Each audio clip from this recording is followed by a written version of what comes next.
শৈশবের স্বপ্নগুলো লিখে রেখেছিলাম ড্রয়িং খাতায়। সময়ের ভাজে ভাজে হারিয়ে ফেলেছি সব স্মৃতির পাতায়।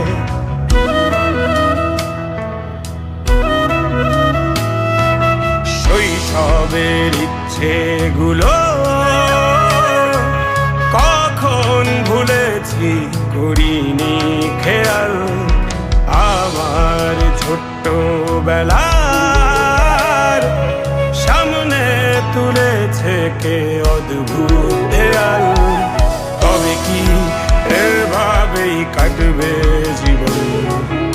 এ দেয়াল ভাঙবো কবে?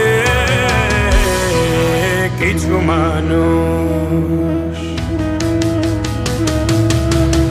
মানুষ মরে যায় 25-এ, তারপর